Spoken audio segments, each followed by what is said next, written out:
Preface. This book is pragmatical, not philosophical.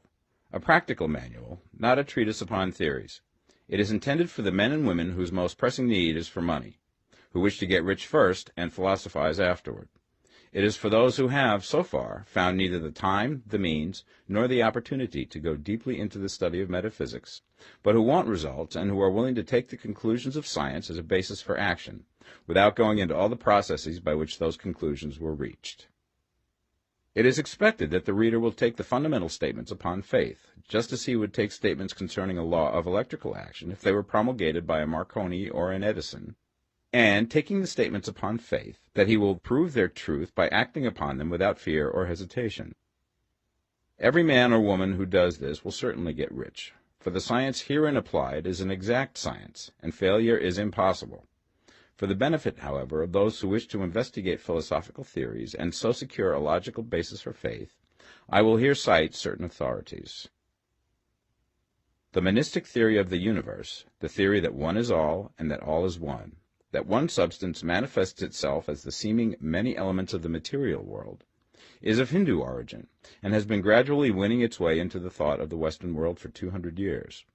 It is the foundation of all the Oriental philosophies, and of those of Descartes, Spinoza, Leibniz, Schopenhauer, Hegel, and Emerson. The reader who would dig to the philosophical foundations of this is advised to read Hegel and Emerson for himself. In writing this book, I have sacrificed all other considerations to plainness and simplicity of style, so that all might understand. The plan of action laid down herein was deduced from the conclusions of philosophy. It has been thoroughly tested and bears the supreme test of practical experiment. It works. If you wish to know how the conclusions were arrived at, read the writings of the authors mentioned above. And if you wish to reap the fruits of their philosophies in actual practice, read this book and do exactly as it tells you to do. The author. Chapter 1. The Right to be Rich. Whatever may be said in praise of poverty, the fact remains that it is not possible to live a really complete or successful life unless one is rich. No man can rise to his greatest possible height in talent or soul development unless he has plenty of money. For to unfold the soul and to develop talent he must have many things to use, and he cannot have these things unless he has money to buy them with. A man develops in mind, soul, and body by making use of these things, and society is so organized that man must have money in order to become the possessor of things. Therefore, the basis of all advancement for man must be the science of getting rich. The object of all life is development, and everything that lives has an inalienable right to all the development it is capable of attaining. Man's right to life means his right to have the free and unrestricted use of all things which may be necessary to his fullest mental, spiritual, and physical unfoldment, or, in other words, his right to be rich.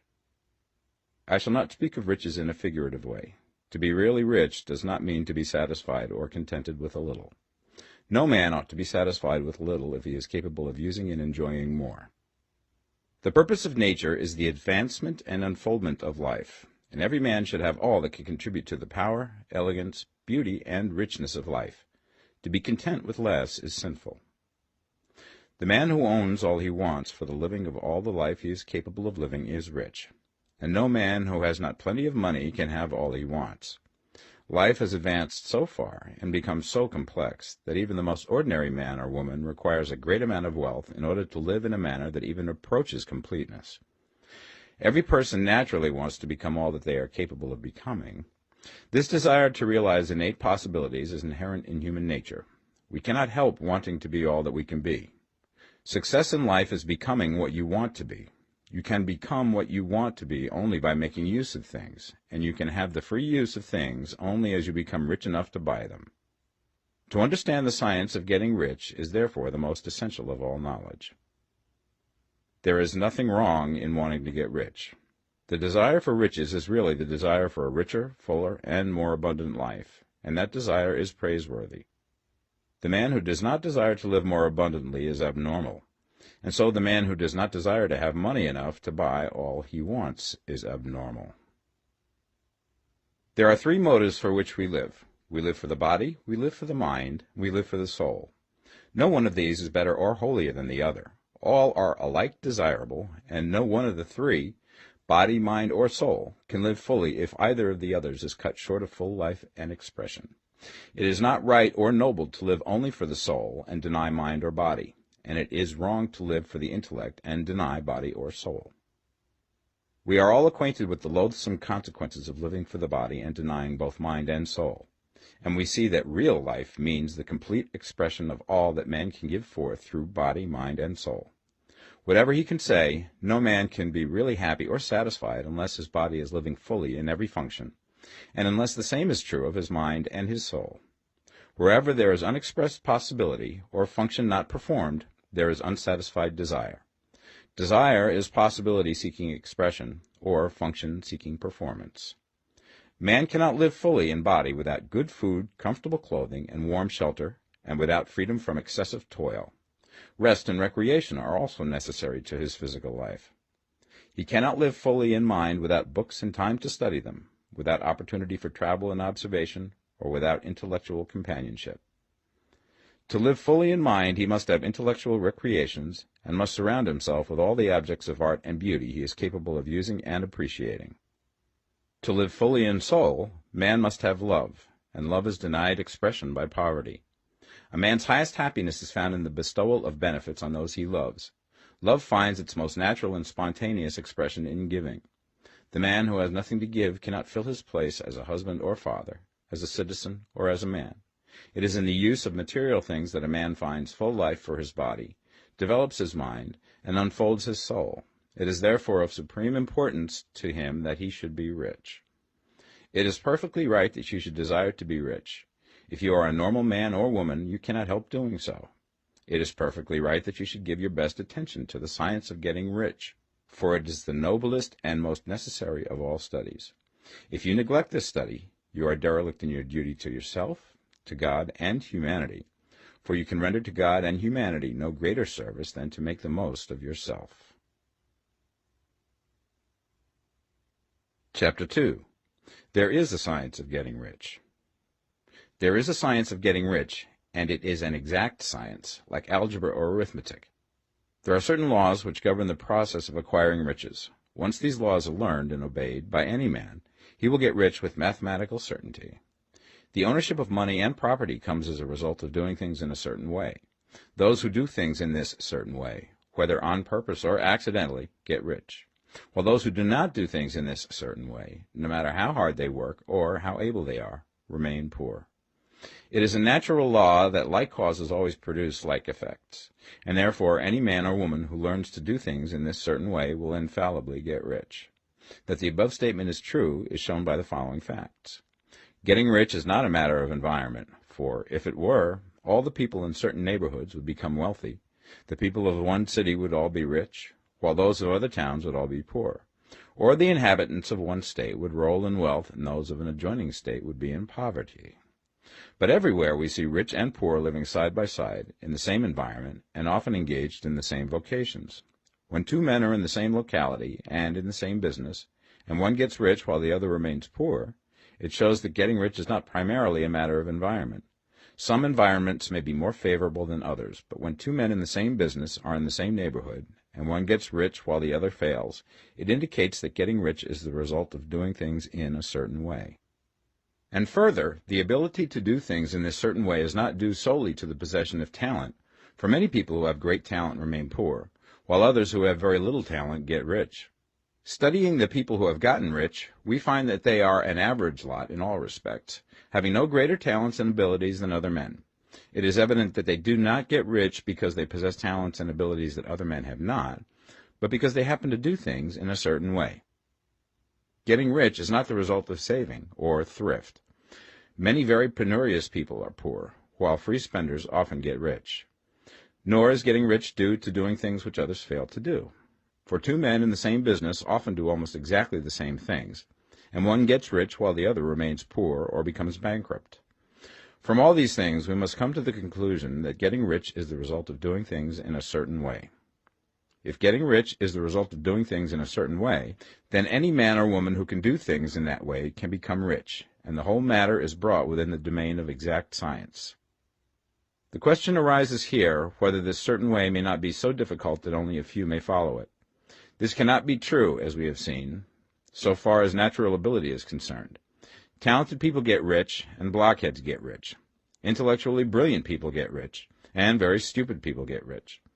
Physically strong people get rich, and weak and sickly people get rich. Some degree of ability to think and understand is, of course, essential. But insofar natural ability is concerned, any man or woman who has sense enough to read and understand these words can certainly get rich. Also, we have seen that it is not a matter of environment. Location counts for something. One would not go to the heart of the Sahara and expect to do successful business.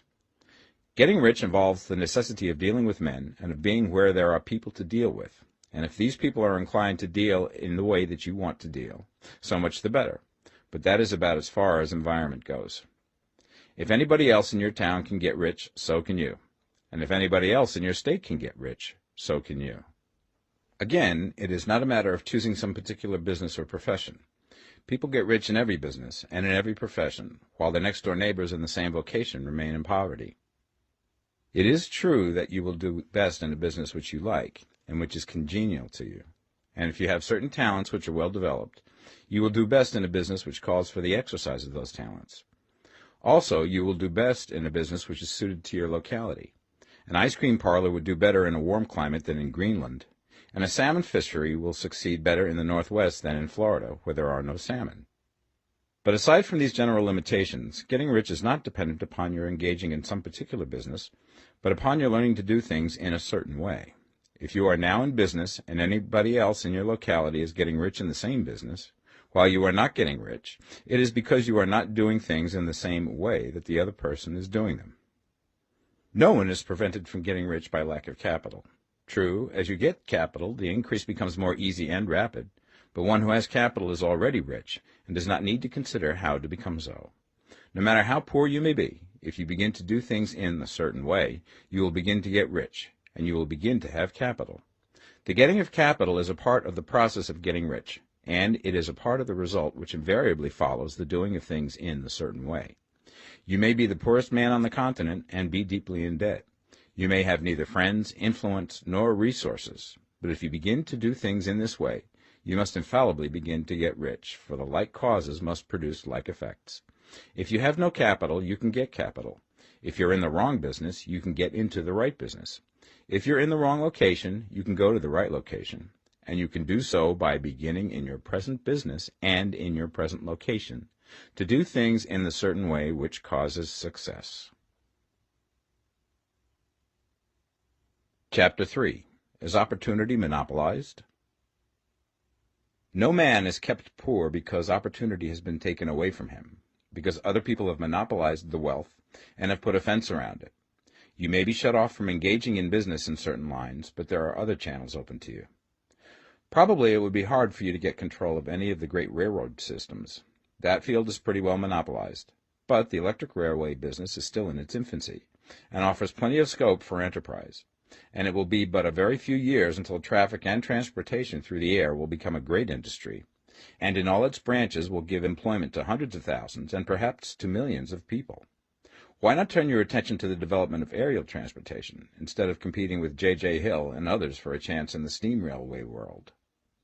It is quite true that if you are a working man in the employ of the Steel Trust, you have very little chance of becoming the owner of the plant in which you work. But it is also true that if you will commence to act in a certain way, you can soon leave the employ of the Steel Trust.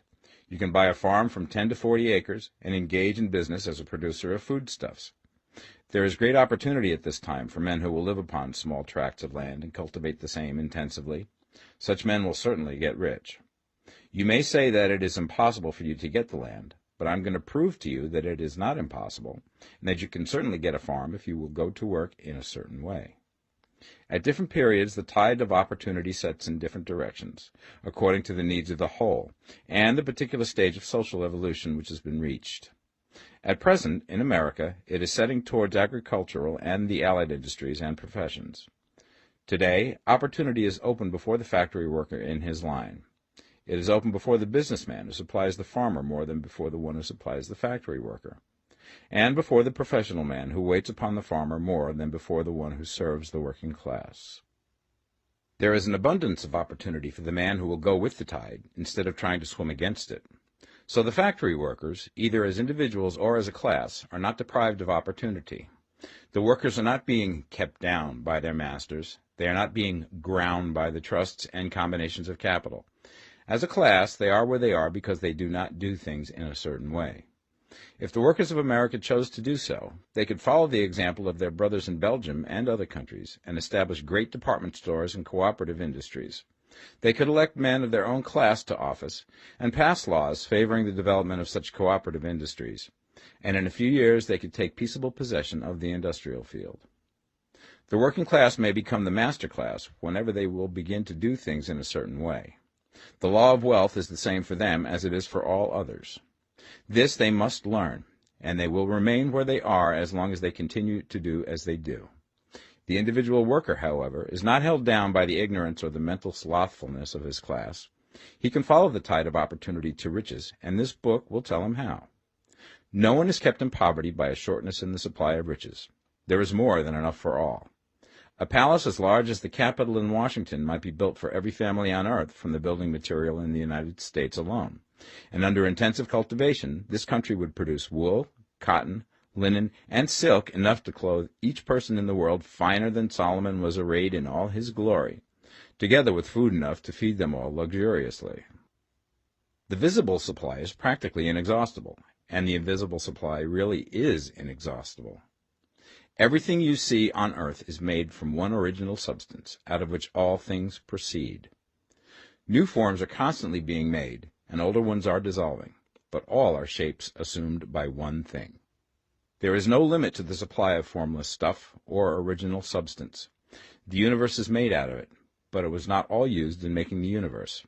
The spaces in, through, and between the forms of the visible universe are permeated and filled with the original substance, with the formless stuff, with the raw material of all things. 10,000 times as much has been made might still be made, and even then we should not have exhausted the supply of universal raw material. No man, therefore, is poor because nature is poor, or because there is not enough to go around. Nature is an inexhaustible storehouse of riches. The supply will never run short. Original substance is alive with creative energy and is constantly producing more forms. When the supply of building material is exhausted, more will be produced. When the soil is exhausted so that foodstuffs and materials for clothing will no longer grow upon it, it will be renewed or more soil will be made. When all the gold and silver has been dug from the earth, if man is still in such a stage of social development that he needs gold and silver, more will be produced from the formless. The formless stuff responds to the needs of man. It will not let him be without any good thing.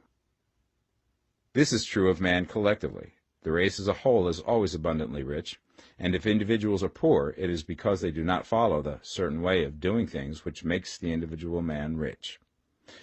The formless stuff is intelligent. It is stuff which thinks. It is alive, and is always impelled towards more life. It is the natural and inherent impulse of life to seek to live more. It is the nature of intelligence to enlarge itself, and of consciousness to seek to extend its boundaries and find fuller expression. The universe of forms has been made by formless living substance, throwing itself into form in order to express itself more fully. The universe is a great living presence, always moving inherently towards more life and fuller functioning. Nature is formed for the advancement of life. Its impelling motive is the increase of life. For this cause, everything which can possibly minister to life is bountifully provided. There can be no lack unless God is to contradict himself and nullify his own works. You are not kept poor by lack in the supply of riches. It is a fact which I shall demonstrate a little further on, that even the resources of the formless supply are at the command of the man or woman who will act and think in a certain way. Chapter 4. The first principle in the science of getting rich. Thought is the only power which can produce tangible riches from the formless substance. The stuff from which all things are made is a substance which thinks, and a thought of form in this substance produces the form. Original substance moves according to its thoughts. Every form and process you see in nature is the visible expression of a thought in original substance. As the formless stuff thinks of a form, it takes that form. As it thinks of a motion, it makes that motion. That is the way all things were created. We live in a thought world, which is part of a thought universe. The thought of a moving universe extended through formless substance, and the thinking stuff moving according to that thought, took the form of systems of planets and maintains that form. Thinking substance takes the form of its thought and moves according to that thought. Holding the idea of a circling system of suns and worlds, it takes the form of these bodies and moves them as it thinks. Thinking the form of a slow-growing oak tree, it moves accordingly and produces the tree, though centuries may be required to do the work. In creating, the formless seems to move according to the lines of motion it has established. The thought of an oak tree does not cause the instant formation of a full-grown tree, but it does start in motion the forces which will produce the tree along established lines of growth. Every thought of form held in thinking substance causes the creation of the form, but always, or at least generally, along lines of growth and action already established. The thought of a house of a certain construction, if it were impressed upon formless substance, might not cause the instant formation of the house, but it would cause the turning of creative energies already working in trade and commerce into such channels as to result in the speedy building of the house.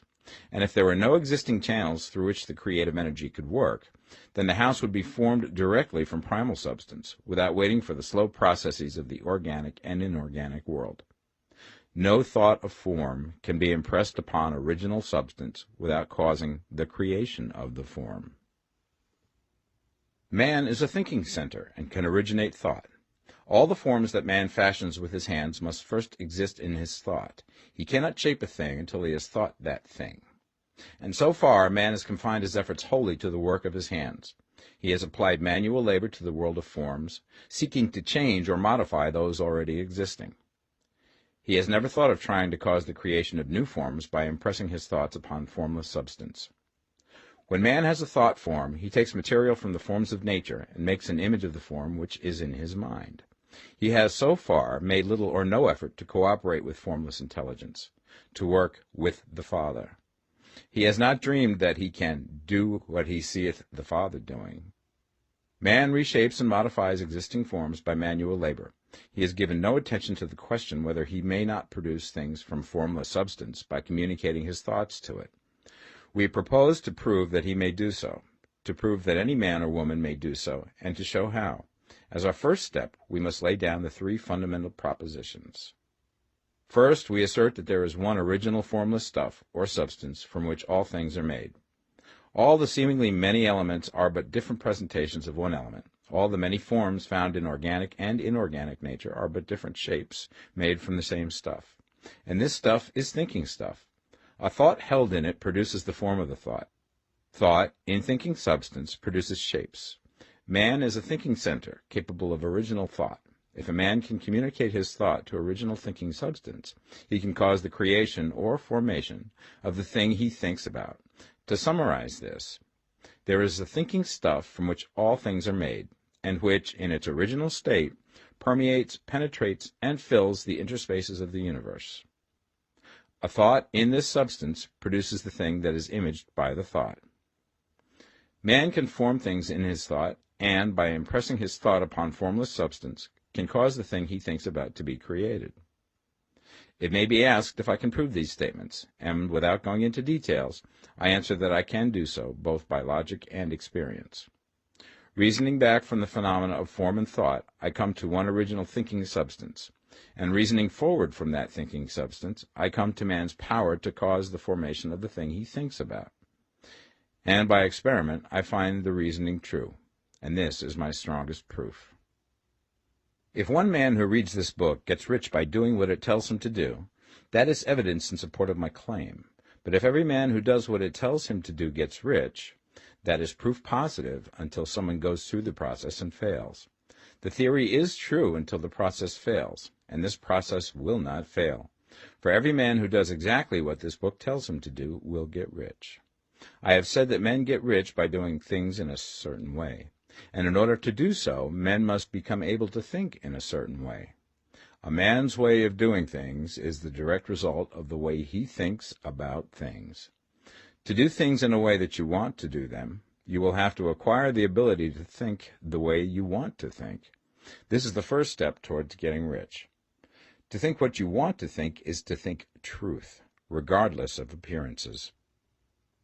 Every man has the natural and inherent power to think what he wants to think, but it requires far more effort to do so than it does to think the thoughts which are suggested by appearances.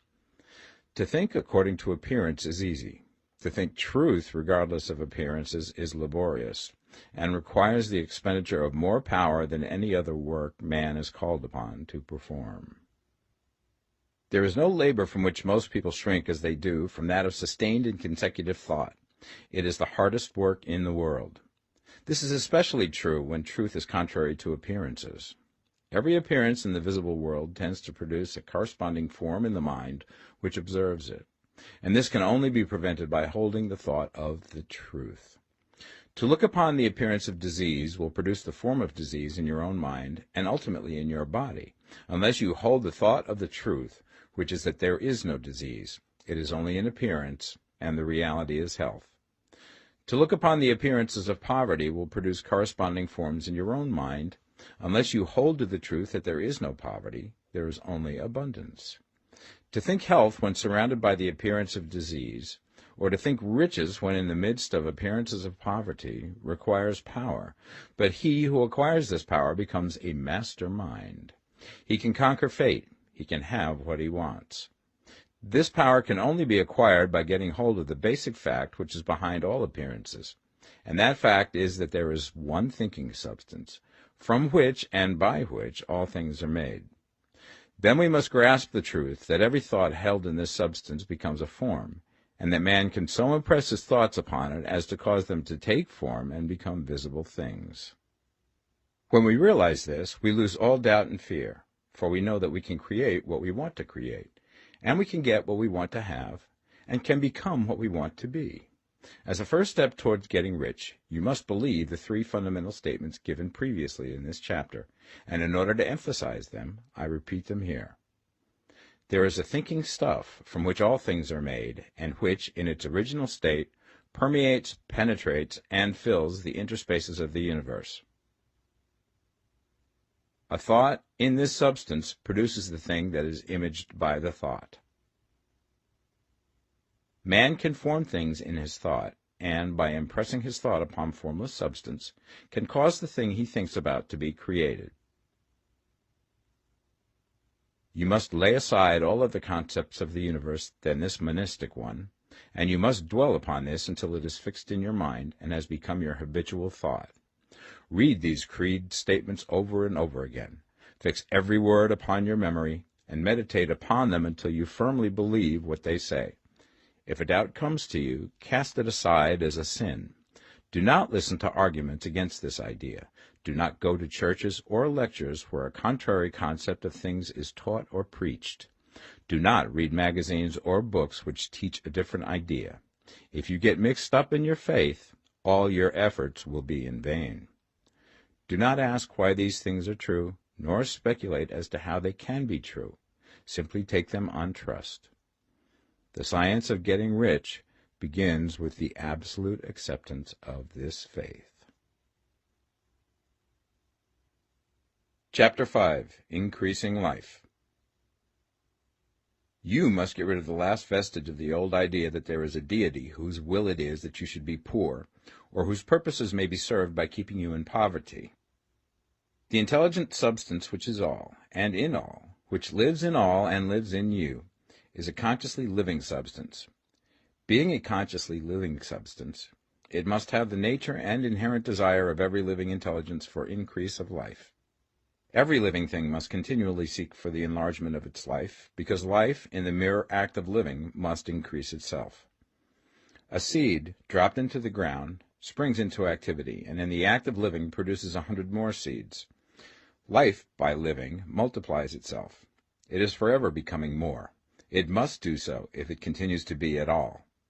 Intelligence is under the same necessity for continuous increase.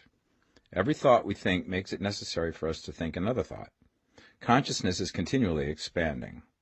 Every fact we learn leads us to the learning of another fact. Knowledge is continually increasing.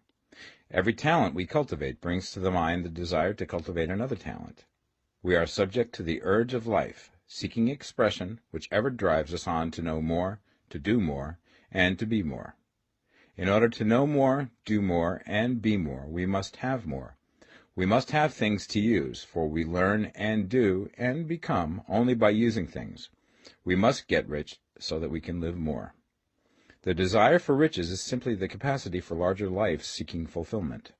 Every desire is the effort of an unexpressed possibility to come into action. It is power seeking to manifest which causes desire. That which makes you want more money is the same as that which makes the plant grow. It is life, seeking fuller expression. The one living substance must be subject to this inherent law of all life. It is permeated with the desire to live more. That is why it is under the necessity of creating things. The one substance desires to live more in you. Hence, it wants you to have all the things you can use. It is the desire of God that you should get rich. He wants you to get rich because he can express himself better through you if you have plenty of things to use in giving him expression. He can live more in you if you have unlimited command of the means of life. The universe desires you to have everything you want to have. Nature is friendly to your plans. Everything is naturally for you. Make up your mind that this is true. It is essential, however, that your purpose should harmonize with the purpose that is in all. You must want real life, not mere pleasure of sensual gratification. Life is the performance of function, and the individual really lives only when he performs every function, physical, mental, and spiritual, of which he is capable, without excess in any. You do not want to get rich in order to live swinishly, for the gratification of animal desires, that is not life.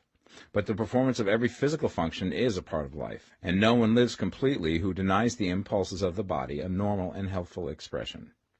You do not want to get rich solely to enjoy mental pleasures, to get knowledge, to gratify ambition, to outshine others, to be famous. All these are a legitimate part of life, but the man who lives for the pleasures of the intellect alone will only have a partial life, and he will never be satisfied with his lot. You do not want to get rich solely for the good of others, to lose yourself for the salvation of mankind, to experience the joys of philanthropy and sacrifice. The joys of the soul are only a part of life, and they are no better or nobler than any other part. You want to get rich in order that you may eat, drink, and be merry when it is time to do these things, in order that you may surround yourself with beautiful things, see distant lands, feed your mind, and develop your intellect, in order that you may love men and do kind things, and be able to play a good part in helping the world to find truth. But remember that extreme altruism is no better and no nobler than extreme selfishness. Both are mistakes. Get rid of the idea that God wants you to sacrifice yourself for others, and that you can secure his favor by doing so. God requires nothing of the kind. What he wants is that you should make the most of yourself, for yourself and for others, and you can help others more by making the most of yourself than in any other way. You can make the most of yourself only by getting rich, so it is right and praiseworthy that you should give your first and best thought to the work of acquiring wealth. Remember, however, that the desire of substance is for all, and its movements must be for more life to all. It cannot be made to work for less life to any, because it is equally in all, seeking riches and life.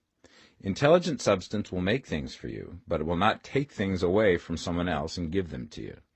You must get rid of the thought of competition. You are to create, not to compete for what is already created. You do not have to take anything away from anyone. You do not have to drive sharp bargains. You do not have to cheat or to take advantage. You do not need to let any man work for you for less than he earns. You do not have to covet the property of others or to look at it with wishful eyes. No man has anything of which you cannot have the like, and that without taking what he has away from him. You are to become a creator, not a competitor. You are going to get what you want, but in such a way that when you get it, every other man will have more than he has now. I am aware that there are men who get a vast amount of money by proceeding in direct opposition to the statements in the paragraph above, and may add a word of explanation here. Men of the plutocratic type, who become very rich, do so sometimes purely by their extraordinary ability on the plane of competition, and sometimes they unconsciously relate themselves to substance and its great purposes and movements for the general racial upbuilding through industrial evolution. Rockefeller, Carnegie, Morgan, et al. Have been the unconscious agents of the supreme in the necessary work of systematizing and organizing productive industry, and, in the end, their work will contribute immensely towards increased life for all. Their day is nearly over, they have organized production, and will soon be succeeded by the agents of the multitude, who will organize the machinery of distribution. The multimillionaires are like the monster reptiles of the prehistoric eras. They play a necessary part in the evolutionary process, but the same power which produced them will dispose of them, and it is well to bear in mind that they have never been really rich. A record of the private lives of most of this class will show that they have really been the most abject and wretched of the poor. Riches secured on the competitive plane are never satisfactory and permanent. They are yours today and another's tomorrow. Remember, if you are to become rich in a scientific and certain way, you must rise entirely out of the competitive thought. You must never think for a moment that the supply is limited. Just as soon as you begin to think that all the money is being cornered and controlled by bankers and others, and that you must exert yourself to get laws passed to stop this process, and so on, in that moment you drop into the competitive mind, and your power to cause creation is gone for the time being. And what is worse, you will probably arrest the creative movements you have already instituted. Know that there are countless millions of dollars worth of gold in the mountains of the earth, not yet brought to light, and know that if there were not, more would be created from thinking substance to supply your needs.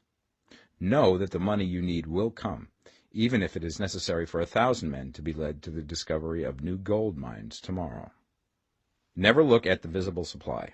Look always at the limitless riches in formless substance, and know that they are coming to you as fast as you can receive and use them. Nobody, by cornering the visible supply, can prevent you from getting what is yours. So never allow yourself to think for an instant that all the best building spots will be taken before you get ready to build your house, unless you hurry. Never worry about the trusts and combines, and get anxious for fear that they will soon come to own the whole earth.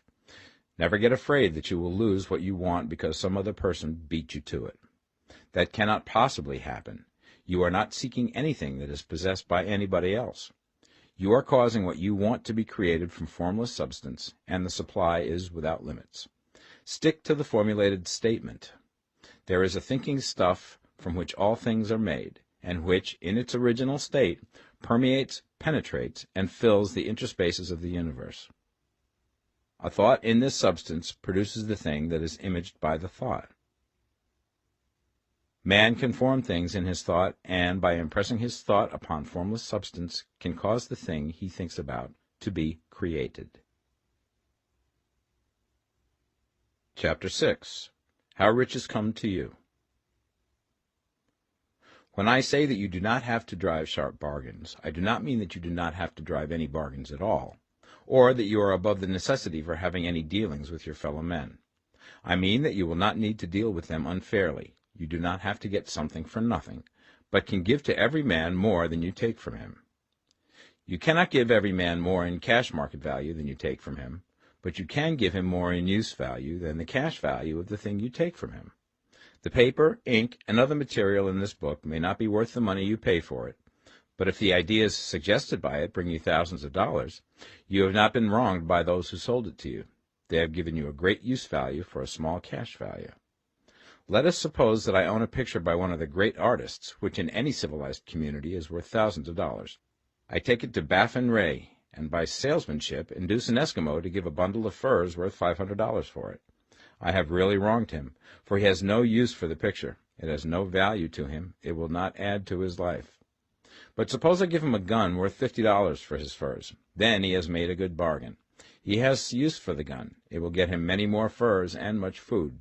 It will add to his life in every way. It will make him rich. When you rise from the competitive to the creative plane, you can scan your business transactions very strictly, and if you are selling any man anything which does not add more to his life than the thing he gives you in exchange, you can afford to stop it. You do not have to beat anybody in business, and if you are in a business which does beat people, get out of it at once. Give every man more in use value than you take from him in cash value. Then you are adding to the life of the world by every business transaction. If you have people working for you, you must take from them more in cash value than you pay them in wages. But you can so organize your business that it will be filled with the principle of advancement, and so that each employee who wishes to do so may advance a little every day.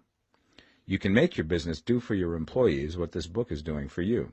You can so conduct your business that it will be a sort of ladder, by which every employee who will take the trouble may climb to riches himself, and, given the opportunity, if he will not do so, it is not your fault. And finally, because you are to cause the creation of your riches from formless substance which permeates all your environment, it does not follow that they are to take shape from the atmosphere and come into being before your eyes. If you want a sewing machine, for instance, I do not mean to tell you that you are to impress the thought of a sewing machine on thinking substance until the machine is formed without hands, in the room where you sit or elsewhere. But if you want a sewing machine, hold the mental image of it with the most positive certainty that it is being made, or is on its way to you. After once forming the thought, have the most absolute and unquestioning faith that the sewing machine is coming. Never think of it, or speak of it, in any other way than as being sure to arrive. Claim it as already yours. It will be brought to you by the power of the Supreme Intelligence, acting upon the minds of men. If you live in Maine, it may be that a man will be brought from Texas or Japan to engage in some transaction which will result in your getting what you want. If so, the whole matter will be as much to that man's advantage as it is to yours. Do not forget for a moment that the thinking substance is through all, in all, communicating with all, and can influence all. The desire of thinking substance for a fuller life and better living has caused the creation of all the sewing machines already made, and it can cause the creation of millions more, and will, whenever men set it in motion by desire and faith, and by acting in a certain way. You can certainly have a sewing machine in your house, and it is just as certain that you can have any other thing or things which you want, and which you will use for the advancement of your own life and the lives of others. You need not hesitate about asking largely. It is your Father's pleasure to give you the kingdom, said Jesus. Original substance wants to live all that is possible in you, and wants you to have all that you can or will use for the living of the most abundant life. If you fix upon your consciousness the fact that the desire you feel for the possession of riches is one with the desire of omnipotence for more complete expression, your faith becomes invincible. Once I saw a little boy sitting at a piano, and vainly tried to bring harmony out of the keys, and I saw that he was grieved and provoked by his inability to play real music. I asked him the cause of his vexation, and he answered, "I can feel the music in me, but I can't make my hands go right." The music in him was the urge of original substance, containing all the possibilities of all life. All that there is of music was seeking expression through the child. God, the one substance, is trying to live and do and enjoy things through humanity. He is saying, I want hands to build wonderful structures, to play divine harmonies, to paint glorious pictures. I want feet to run my errands, eyes to see my beauties, tongues to tell mighty truths and to sing marvelous songs, and so on. All that there is of possibility is seeking expression through men. God wants those who can play music to have pianos and every other instrument, and to have the means to cultivate their talents to the fullest extent. He wants those who can appreciate beauty to be able to surround themselves with beautiful things. He wants those who can discern truth to have every opportunity to travel and observe. He wants those who can appreciate dress to be beautifully clothed, and those who can appreciate good food to be luxuriously fed. He wants all these things because it is himself that enjoys and appreciates them. It is God who wants to play and sing and enjoy beauty and proclaim truth and wear fine clothes and eat good food. It is God that worketh in you to will and to do, said Paul. The desire you feel for riches is the infinite, seeking to express himself in you as he sought to find expression in the little boy at the piano. So you need not hesitate to ask largely. Your part is to focalize and express the desire to God. This is a difficult point with most people. They retain some of the old idea that poverty and self-sacrifice are pleasing to God. They look upon poverty as a part of the plan, a necessity of nature. They have the idea that God has finished his work and made all that he can make, and that the majority of men must stay poor because there is not enough to go around. They hold to so much of this erroneous thought that they feel ashamed to ask for wealth. They try not to want more than a very modest competence, just enough to make them fairly comfortable. I recall now the case of one student who was told that he must get in mind a clear picture of the things he desired, so that the creative thought of them might be impressed upon formless substance. He was a very poor man, living in a rented house, and having only what he earned from day to day, and he could not grasp the fact that all wealth was his. So, after thinking the matter over, he decided that he might reasonably ask for a new rug for the floor of his best room, and an anthracite coal stove to heat the house during the cold weather. Following the instructions given in this book, he obtained these things in a few months, and then it dawned upon him that he had not asked enough. He went through the house in which he lived, and planned all the improvements he would like to make in it. He mentally added a bay window here and a room there, until it was complete in his mind as an ideal home, and then he planned its furnishings. Holding the whole picture in his mind, he began living in the certain way, and moving towards what he wanted, and he now owns the house, and is rebuilding it after the form of his mental image. And now, with still larger faith, he is going to get greater things. It has been unto him according to his faith, and it is so with you and with all of us. Chapter 7. Gratitude. The illustrations given in the last chapter will have conveyed the fact that the first step towards getting rich is to convey the idea of your wants to the formless substance. This is true, and you will see that in order to do so, it becomes necessary to relate yourself to the formless intelligence in a harmonious way. To secure this harmonious relation is a matter of such primary and vital importance that I shall give some space to its discussion here, and give you instructions which, if you will follow them, will be certain to bring you into perfect unity of mind with God. The whole process of mental adjustment and atonement can be summed up in one word: gratitude. First, you believe that there is one intelligent substance from which all things proceed. Second, you believe that this substance gives you everything you desire. And third, you relate yourself to it by a feeling of deep and profound gratitude.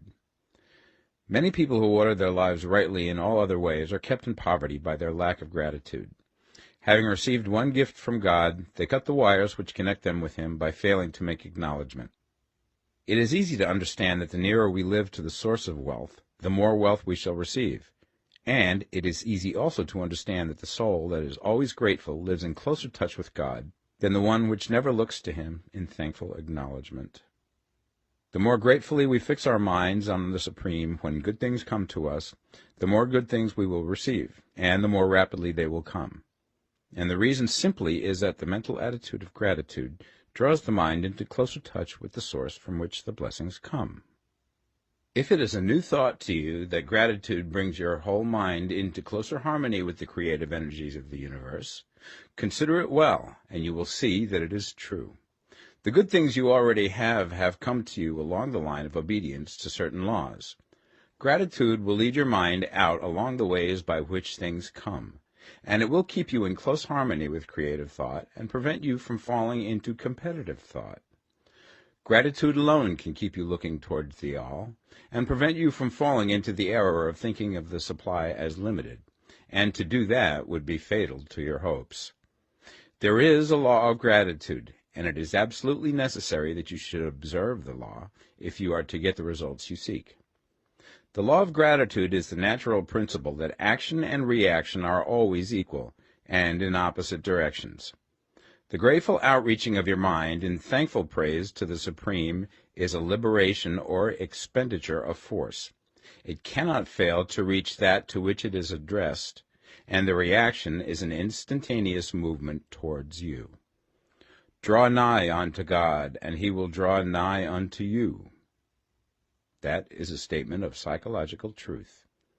And if your gratitude is strong and constant, the reaction in formless substance will be strong and continuous. The movement of the things you want will always be towards you. Notice the grateful attitude that Jesus took, how He always seemed to be saying, "I thank Thee, Father, that Thou hearest me."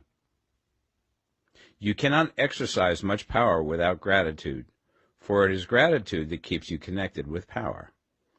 But the value of gratitude does not consist solely in getting you more blessings in the future. Without gratitude, you cannot long keep from dissatisfied thought regarding things as they are. The moment you permit your mind to dwell with dissatisfaction upon things as they are, you begin to lose ground. You fix attention upon the common, the ordinary, the poor, and the squalid and mean, and your mind takes the form of these things. Then you will transmit these forms or mental images to the formless, and the common, the poor, the squalid, and mean will come to you. To permit your mind to dwell upon the inferior is to become inferior, and to surround yourself with inferior things. On the other hand, to fix your attention on the best is to surround yourself with the best, and to become the best. The creative power within us makes us into the image of that to which we give our attention. We are thinking substance, and thinking substance always takes the form of that which it thinks about.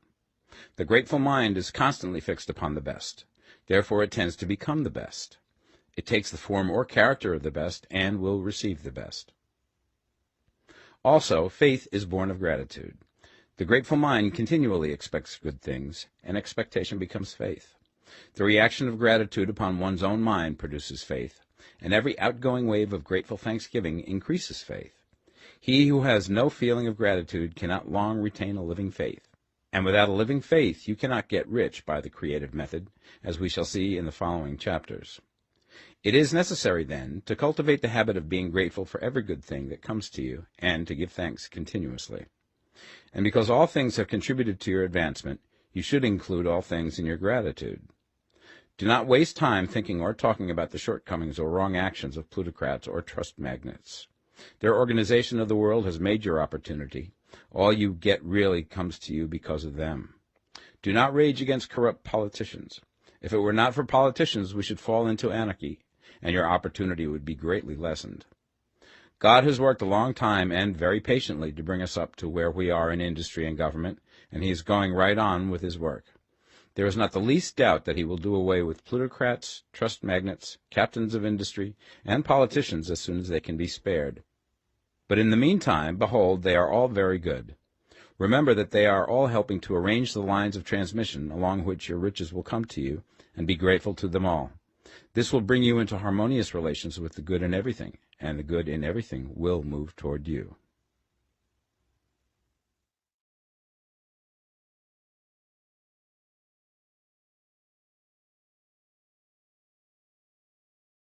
The Science of Getting Rich, Part 2.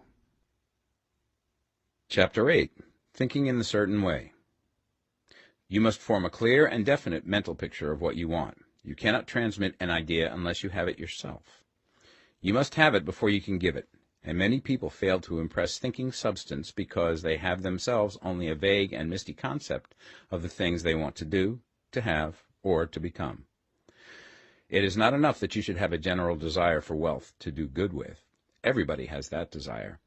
It is not enough that you should have a wish to travel, see things, live more, etc. Everybody has those desires also.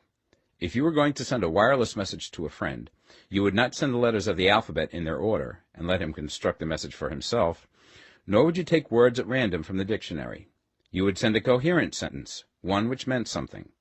When you try to impress your wants upon substance, remember that it must be done by a coherent statement. You must know what you want and be definite. You can never get rich or start the creative power into action by sending out unformed longings and vague desires. Go over your desires just as the man I have described went over his house. See just what you want and get a clear mental picture of it as you wish it to look when you get it. That clear mental picture you must have continually in mind, as the sailor has in mind the port towards which he is sailing the ship. You must keep your face towards it all the time. You must no more lose sight of it than the steersman loses sight of the compass. It is not necessary to take exercises in concentration, nor to set apart special times for prayer and affirmation, nor to go into the silence, nor to do occult stunts of any kind. There things are well enough, but all you need is to know what you want, and to want it badly enough so that it will stay in your thoughts. Spend as much of your leisure time as you can in contemplating your picture, but no one needs to take exercises to concentrate his mind on a thing which he really wants. It is the things you do not really care about which require effort to fix your attention upon them. And unless you really want to get rich, so that the desire is strong enough to hold your thoughts directly to the purpose, as the magnetic pole holds the needle of the compass, it will hardly be worthwhile for you to try to carry out the instructions given in this book. The methods herein set forth are for people whose desire for riches is strong enough to overcome mental laziness and the love of ease, and make them work. The more clear and definite you make your pictures then, and the more you dwell upon it, bringing out all of its delightful details, the stronger your desire will be, and the stronger your desire, the easier it will be to hold your mind fixed upon the picture of what you want. Something more is necessary, however, than merely to see the picture clearly. If that is all you do, you are only a dreamer, and will have little or no power for accomplishment. Behind your clear vision must be the purpose to realize it, to bring it out in tangible expression. And behind this purpose must be an invincible and unwavering faith that the thing is already yours, that it is at hand, and you have only to take possession of it. Live in the new house mentally until it takes form around you physically. In the mental realm, enter at once into full enjoyment of the things you want. Whatsoever things ye ask for when ye pray, believe that ye receive them, and ye shall have them, said Jesus. See the things you want as if they were actually around you all the time.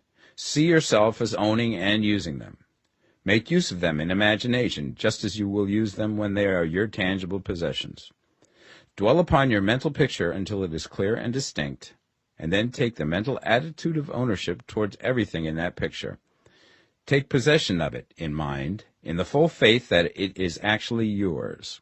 Hold to this mental ownership. Do not waver for an instant in the faith that it is real. And remember what was said in the preceding chapter about gratitude. Be as thankful for it all the time as you expect to be when it has taken form.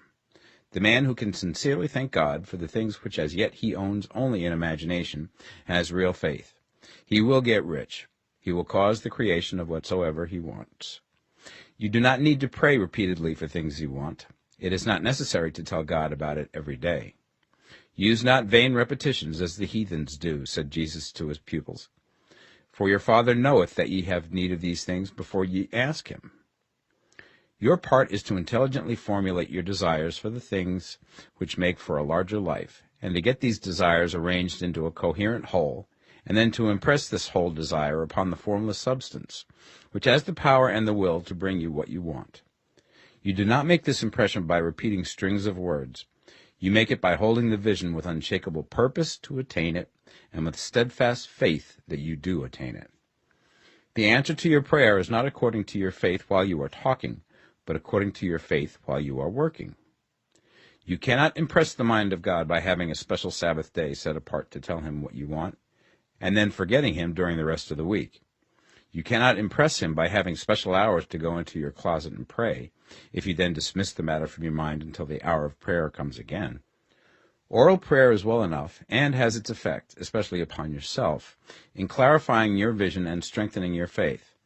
But it is not your oral petitions which get you what you want. In order to get rich, you do not need a sweet hour of prayer. You need to pray without ceasing. And by prayer I mean holding steadily to your vision, with the purpose to cause its creation into solid form, and the faith that you are doing so. Believe that ye receive them. The whole matter turns on receiving, once you have clearly formed your vision. When you have formed it, it is well to make an oral statement, addressing the Supreme in reverent prayer, and from that moment you must, in mind, receive what you ask for. Live in the new house, wear the fine clothes, ride in the automobile, go on the journey, and confidently plan for greater journeys. Think and speak of all things you have asked for in terms of actual present ownership. Imagine an environment and a financial condition exactly as you want them, and live all the time in that imaginary environment and financial condition.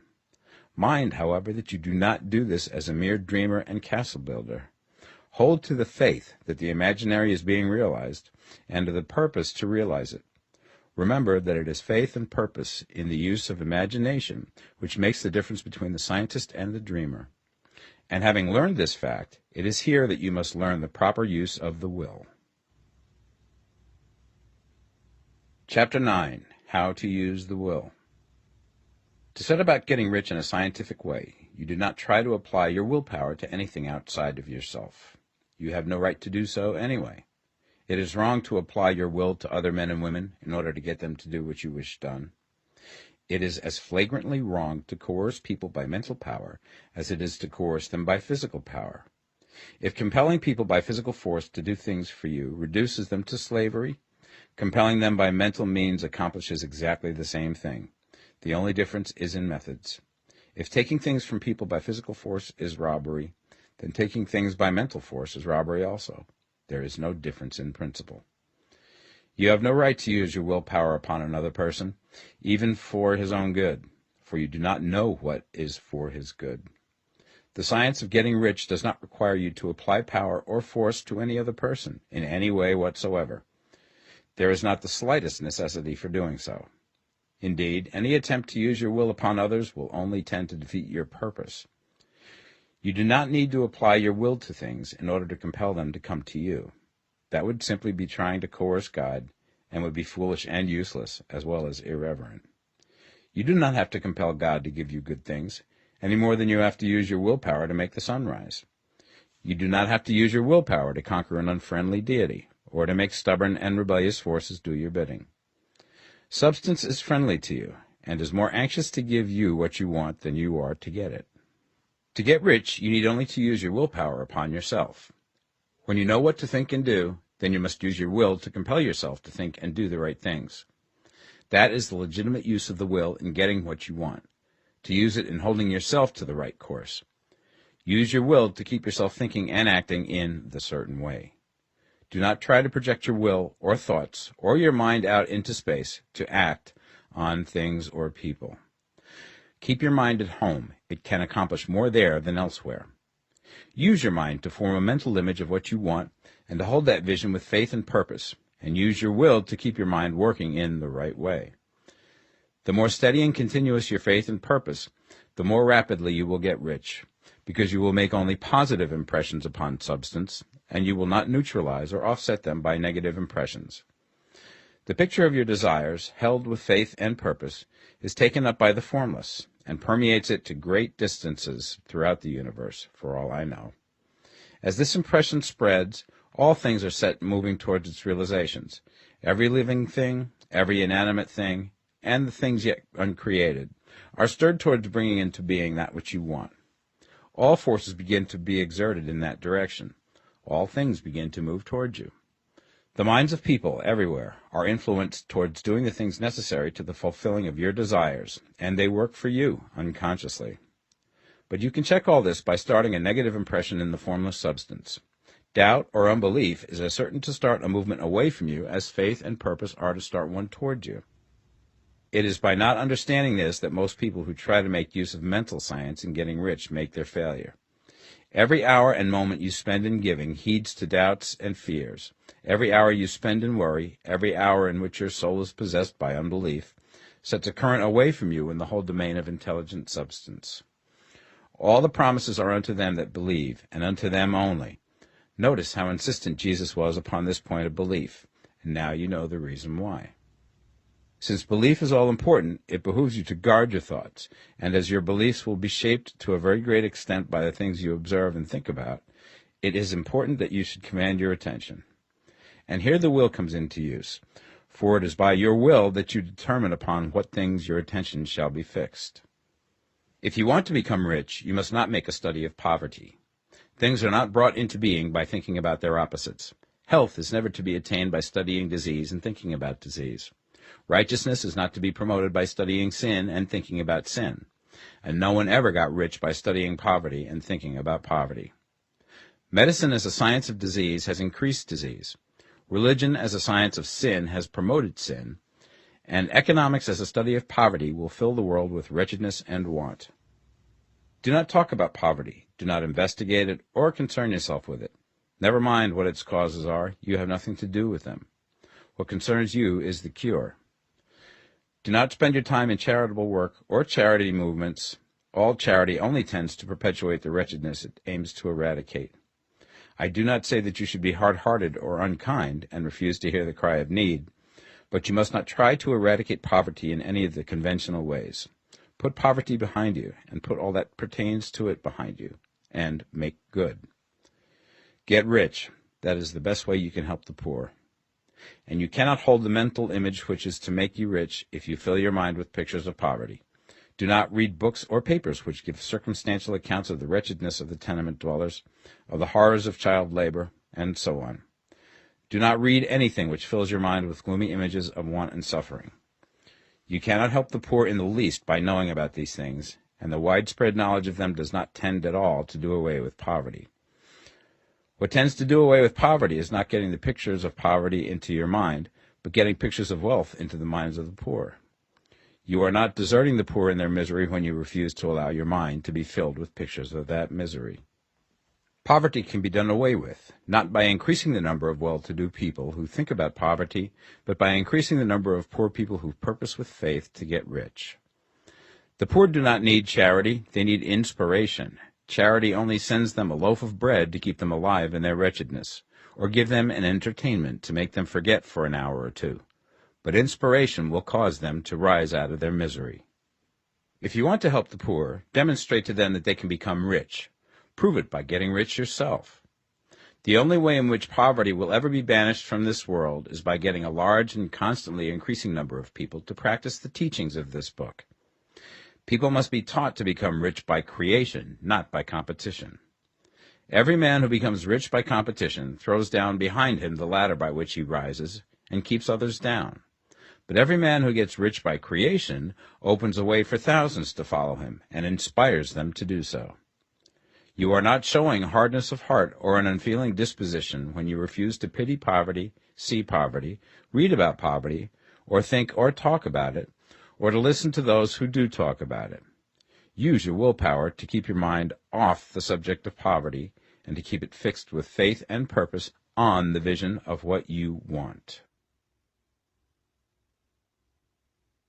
Chapter 10. Further Use of the Will. You cannot retain a true and clear vision of wealth if you are constantly turning your attention to opposing pictures, whether they be external or imaginary. Do not tell of your past troubles of a financial nature, if you have had them. Do not think of them at all. Do not tell of the poverty of your parents, or the hardships of your early life. To do any of these things is to mentally class yourself with the poor for the time being, and it will certainly check the movement of things in your direction. Let the dead bury their dead, as Jesus said. Put poverty and all things that pertain to poverty completely behind you. You have accepted a certain theory of the universe as being correct, and are resting all your hopes of happiness on its being correct. And what can you gain by giving heed to conflicting theories? Do not read religious books which tell you that the world is soon coming to an end, and do not read the writing of muckrakers and pessimistic philosophers who tell you that it is going to the devil. The world is not going to the devil. It is going to God. It is wonderful becoming. True, there may be a good many things in existing conditions which are disagreeable, but what is the use of studying them when they are certainly passing away, and when the study of them only tends to check their passing and keep them with us? Why give time and attention to things which are being removed by evolutionary growth, when you can hasten their removal only by promoting the evolutionary growth as far as your part of it goes? No matter how horrible and seeming may be the conditions in certain countries, sections, or places, you waste your time and destroy your own chances by considering them. You should interest yourself in the world's becoming rich. Think of the riches in the world as coming to, instead of the poverty it is growing out of, and bear in mind that the only way in which you can assist the world in growing rich is by growing rich yourself through creative method, not the competitive one. Give your attention wholly to riches. Ignore poverty. Whenever you think or speak of those who are poor, think and speak of them as those who are becoming rich, as those who are to be congratulated rather than pitied. Then they and others will catch the inspiration and begin to search for the way out. Because I say that you are to give your whole time and mind and thought to riches, it does not follow that you are to be sordid or mean. To become really rich is the noblest aim you can have in life, for it includes everything else. On the competitive plane, the struggle to get rich is a godless scramble for power over other men. But when we come into the creative mind, all this is changed. All that is possible in the way of greatness and soul unfoldment, of service and lofty endeavor, comes by way of getting rich. All is made possible by the use of things. If you lack for physical health, you will find that the attainment of it is conditional on you getting rich. Only those who are emancipated from financial worry, and who have the means to live a carefree existence and follow hygienic practices, can have and retain health. Moral and spiritual greatness is possible only to those who are above the competitive battle for existence, and only those who are becoming rich on the plane of creative thought are free from the degrading influences of competition. If your heart is set on domestic happiness, remember that love flourishes best when there is refinement, a high level of thought, and freedom from corrupting influences, and these are to be found only where riches are attained by the exercise of creative thought, without strife or rivalry. You can aim at nothing so great or noble, I repeat, as to become rich, and you must fix your attention upon your mental picture of riches, to the exclusion of all that may tend to dim or obscure the vision. You must learn to see the underlying truth in all things. You must see beneath all seemingly wrong conditions the great one life, ever moving forward towards fuller expression and more complete happiness. It is the truth that there is no such thing as poverty, that there is only wealth. Some people remain in poverty because they are ignorant of the fact that there is wealth for them, and these can best be taught by showing them the way to affluence in your own person and practice. Others are poor because, while they feel that there is a way out, they are too intellectually indolent to put forth the mental effort necessary to find that way and by travel it.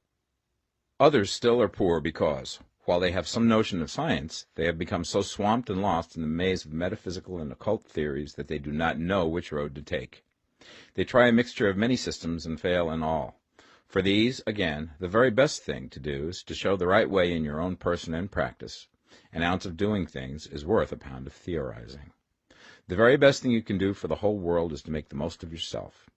You can serve God and man in no more effective way than by getting rich. That is, if you get rich by the creative method and not by the competitive one. Another thing. We assert that this book gives in detail the principles of the science of getting rich. And if that is true, you do not need to read any other book upon the subject. This may sound narrow and egotistical, but consider. There is no more scientific method of computation in mathematics than by addition, subtraction, multiplication, and division. No other method is possible. There can be but one shortest distance between 2 points. There is only one way to think scientifically, and that is to think in the way that leads by the most direct and simple route to the goal. No man has yet formulated a briefer or less complex system than the one set forth herein. It has been stripped of all non-essentials. When you commence on this, lay all others aside. Put them out of your mind altogether. Read this book every day. Keep it with you. Commit it to memory, and do not think about other systems and theories. If you do, you will begin to have doubts, and to be uncertain and wavering in your thought, and then you will begin to make failures. After you have made good and become rich, you may study other systems as much as you please. But until you are quite sure that you have gained what you want, do not read anything on this line but this book, unless it be the authors mentioned in the preface. And read only the most optimistic comments on the world's news, those in harmony with your picture. Also, postpone your investigations into the occult. Do not dabble in theosophy, spiritualism, or kindred studies. It is very likely that the dead still live and are near, but if they are, let them alone. Mind your own business. Wherever the spirits of the dead may be, they have their own work to do and their own problems to solve, and we have no right to interfere with them. We cannot help them, and it is very doubtful whether they can help us, or whether we have any right to trespass upon their time if they can. Let the dead and the hereafter alone, and solve your own problem. Get rich. If you begin to mix with the occult, you will start mental cross-currents which will surely bring your hopes to shipwreck. Now, this and the preceding chapters have brought us to the following statement of basic facts. There is a thinking stuff from which all things are made, and which, in its original state, permeates, penetrates, and fills the interspaces of the universe. A thought in this substance produces the thing that is imaged by the thought. Man can form things in his thought, and, by impressing his thought upon formless substance, can cause the thing he thinks about to be created. In order to do this, man must pass from the competitive to the creative mind. He must form a clear mental picture of the things he wants, and hold this picture in his thoughts with the fixed purpose to get what he wants, and the unwavering faith that he does get what he wants, closing his mind against all that may tend to shake his purpose, dim his vision, or quench his faith. And in addition to all this, we shall now see that he must live and act in a certain way. Chapter 11. Acting in the Certain Way. Thought is the creative power, or the impelling force which causes the creative power to act. Thinking in a certain way will bring riches to you, but you must not rely upon thought alone, paying no attention to personal action. That is the rock upon which many otherwise scientific metaphysical thinkers meet shipwreck, the failure to connect thought with personal action. We have not yet reached the stage of development, even supposing such a stage to be possible, in which man can create directly from formless substance without nature's processes or the work of human hands. Man must not only think, but his personal action must supplement his thought. By thought you can cause the gold in the hearts of the mountains to be impelled towards you, but it will not mine itself, refine itself, coin itself into double eagles, and come rolling along the roads seeking its way into your pocket. Under the impelling power of the Supreme Spirit, Men's affairs will be so ordered that someone will be led to mine the gold for you. Other men's business transactions will be so directed that the gold will be brought toward you, and you must so arrange your own business affairs that you may be able to receive it when it comes to you. Your thought makes all things, animate and inanimate, work to bring you what you want, but your personal activity must be such that you can rightly receive what you want when it reaches you. You are not to take it as charity, nor to steal it. You must give every man more in use value than he gives you in cash value. The scientific use of thought consists in forming a clear and distinct mental image of what you want, in holding fast to the purpose to get what you want, and in realizing with grateful faith that you do get what you want. Do not try to project your thought in any mysterious or occult way, with the idea of having it go out and do things for you. That is a wasted effort and will weaken your power to think with sanity. The action of thought in getting rich is fully explained in the preceding chapters. Your faith and purpose positively impress your vision upon formless substance, which has the same desire for more life that you have. And this vision, received from you, sets all the creative forces at work in and through their regular channels of action, but directed towards you. It is not your part to guide or supervise the creative process. All you have to do with that is to retain your vision, stick to your purpose, and maintain your faith and gratitude. But you must act in a certain way, so that you can appropriate what is yours when it comes to you, so that you can meet the things you have in your picture and put them in their proper places as they arrive. You can really see the truth of this. When things reach you, they will be in the hands of other men, who will ask an equivalent for them. And you can only get what is yours by giving the other man what is his. Your pocketbook is not going to be transformed into a Fortunata's purse, which shall be always full of money without effort on your part. This is the crucial point in the science of getting rich, right here, where thought and personal action must be combined. There are very many people who, consciously or unconsciously, set the creative forces in action by the strength and persistence of their desires, but who remain poor because they do not provide for the reception of the thing they want when it comes. By thought, the thing you want is brought to you. By action, you receive it. Whatever your action is to be, it is evident that you must act now. You cannot act in the past, and it is essential to the clearness of your mental vision that you dismiss the past from your mind. You cannot act in the future, for the future is not here yet, and you cannot tell how you will want to act in any future contingency until that contingency has arrived. Because you are not in the right business or the right environment now, do not think that you must postpone action until you get into the right business or environment. And do not spend time in the present taking thought as to the best course in possible future emergencies. Have faith in your ability to meet any emergency when it arrives. If you act in the present with your mind on the future, your present action will be with a divided mind and will not be effective. Put your whole mind into present action. Do not give your creative impulse to original substance, and then sit down and wait for results. If you do, you will never get them.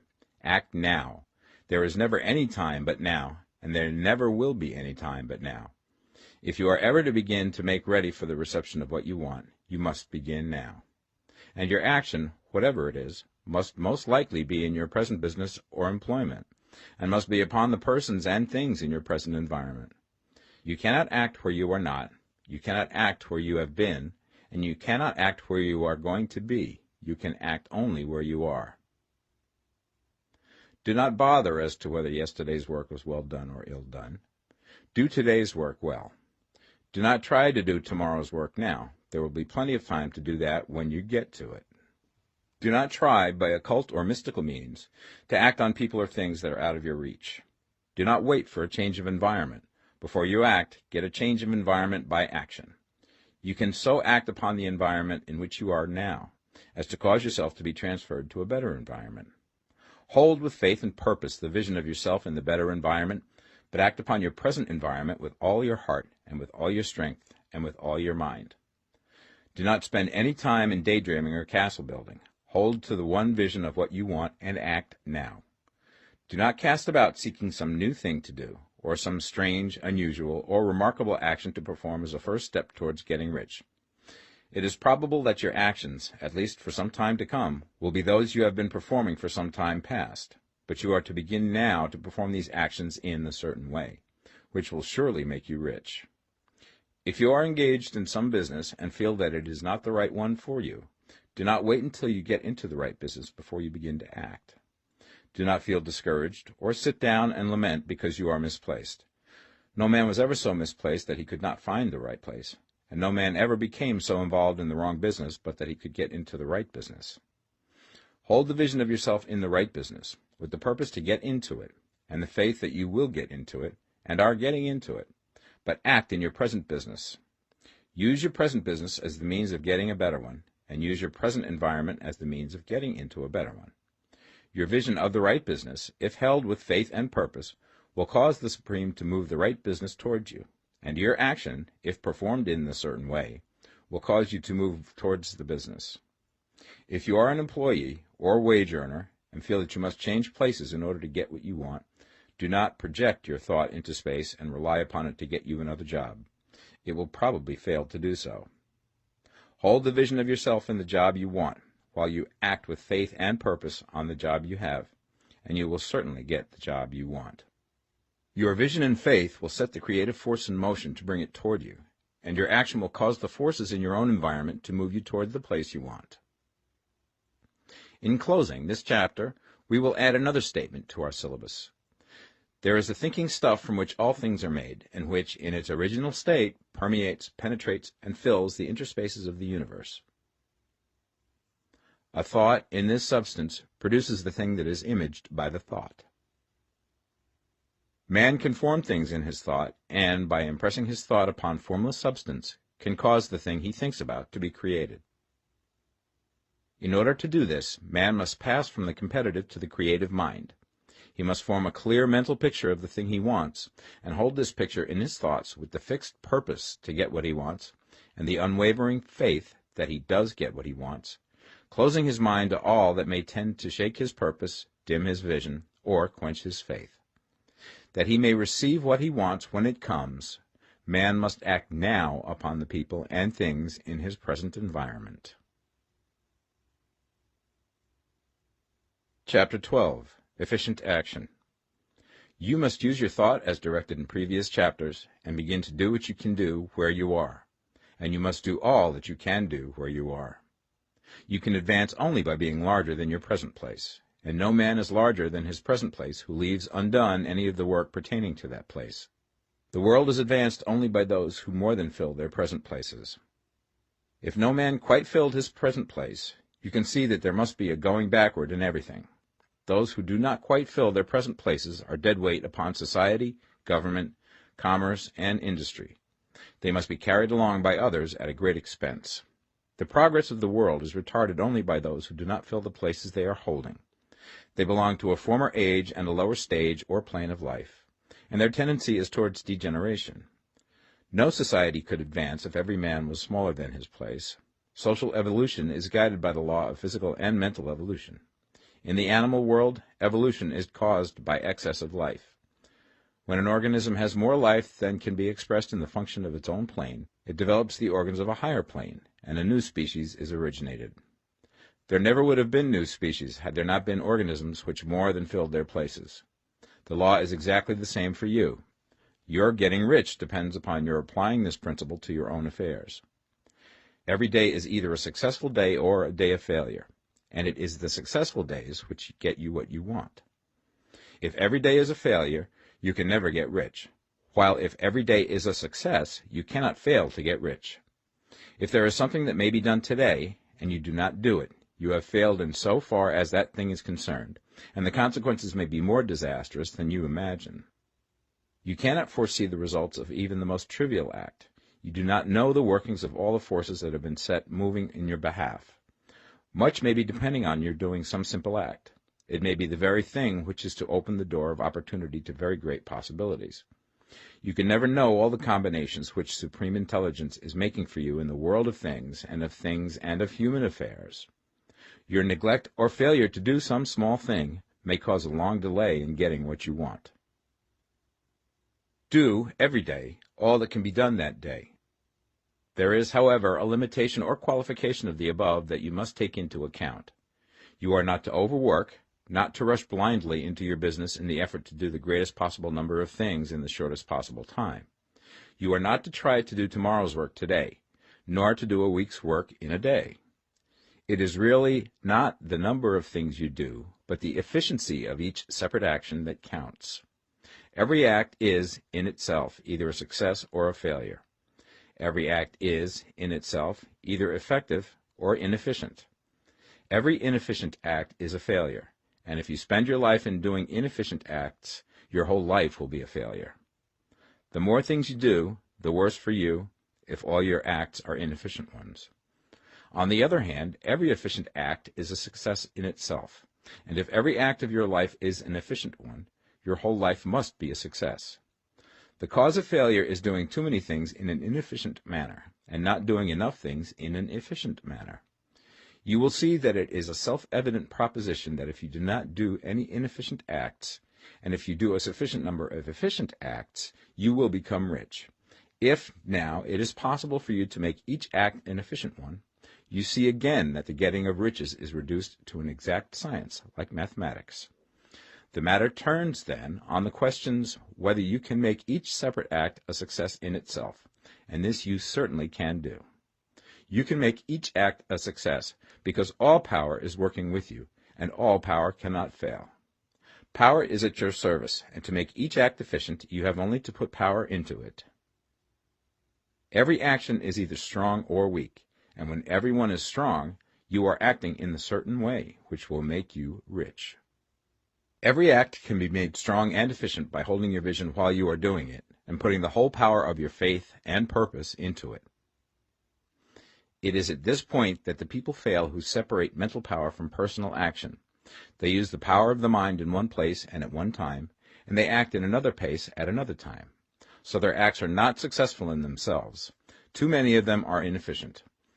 But if all power goes into every act, no matter how commonplace, every act will be a success in itself. And as in the nature of things, every success opens the way to other successes, your progress towards what you want and the progress of what you want toward you will become increasingly rapid.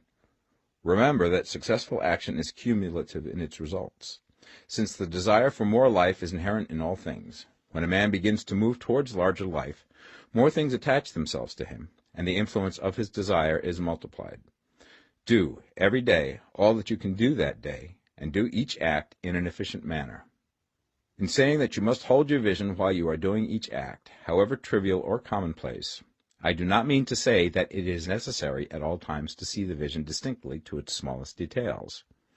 It should be the work of your leisure hours to use your imagination on the details of your vision, and to contemplate them until they are firmly fixed upon memory.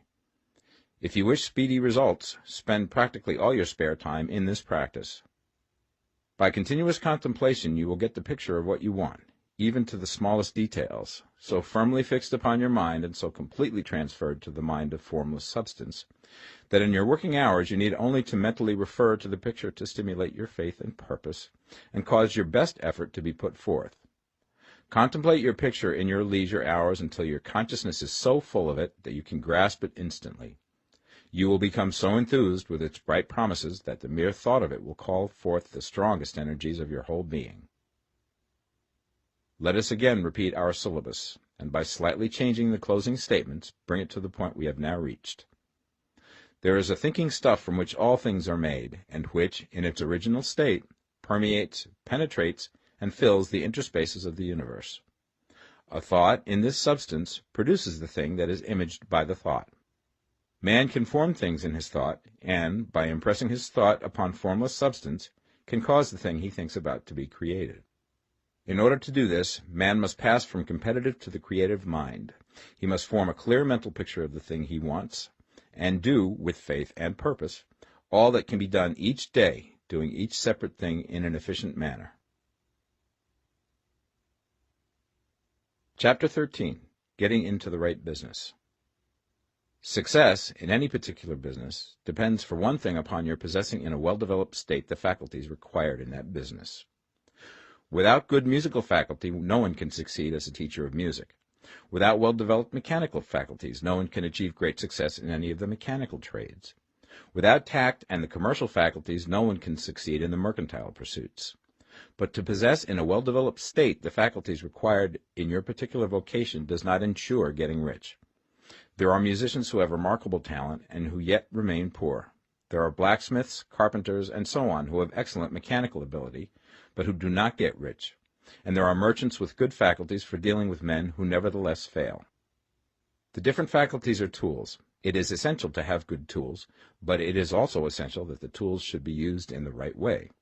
One man can take a sharp saw, a square, a good plane, and so on, and build a handsome article of furniture. Another man can take the same tools and set to work to duplicate the article, but his production will be a botch. He does not know how to use good tools in a successful way. The various faculties of your mind are the tools with which you must do the work which is to make you rich. It will be easier for you to succeed if you get into a business for which you are well equipped with mental tools. Generally speaking, you will do best in that business which will use your strongest faculties, the one for which you are naturally best fitted. But there are limitations to this statement also. No man should regard his vocation as being irrevocably fixed by the tendencies with which he was born. You can get rich in any business, for if you have not the right talent you can develop that talent. It merely means that you will have to make your tools as you go along, instead of confining yourself to the use of those with which you were born. It will be easier for you to succeed in a vocation for which you already have the talents in a well-developed state, but you can succeed in any vocation, for you can develop any rudimentary talent, and there is no talent of which you have not at least the rudiment. You will get rich most easily in point of effort if you do that for which you are best fitted, but you will get rich most satisfactorily if you do that which you want to do. Doing what you want to do is life, and there is no real satisfaction in living if we are compelled to be forever doing something which we do not like to do, and can never do what we want to do. And it is certain that you can do what you want to do. The desire to do it is proof that you have within you the power which can do it. Desire is a manifestation of power. The desire to play music is the power which can play music seeking expression and development. The desire to invent mechanical devices is the mechanical talent seeking expression and development. When there is no power, either developed or undeveloped, to do a thing, there is never any desire to do that thing. And where there is strong desire to do a thing, it is certain proof that the power to do it is strong, and only requires to be developed and applied in the right way. All things else being equal, it is best to select the business for which you have the best developed talent. But if you have a strong desire to engage in any particular line of work, you should select that work as the ultimate end at which you aim. You can do what you want to do, and it is your right and privilege to follow the business or avocation which will be most congenial and pleasant. You are not obliged to do what you do not like to do, and should not do it except as a means to bring you to the doing of the thing you want to do. If there are past mistakes whose consequences have placed you in an undesirable business or environment, you may be obliged for some time to do what you do not like to do. If you feel that you are not in the right vocation, do not act too hastily in trying to get into another one. The best way, generally, to change business or environment is by growth. Do not be afraid to make a sudden and radical change if the opportunity is presented, and you feel, after careful consideration, that it is the right opportunity. But never take sudden or radical action when you are in doubt as to the wisdom of doing so. There is never any hurry on the creative plane, and there is no lack of opportunity. When you get out of the competitive mind, you will understand that you never need to act hastily. No one else is going to beat you to the thing you want to do. There is enough for all. If one space is taken, another and a better one will be opened for you a little further on. There is plenty of time. When you are in doubt, wait. Fall back on the contemplation of your vision, and increase your faith and purpose.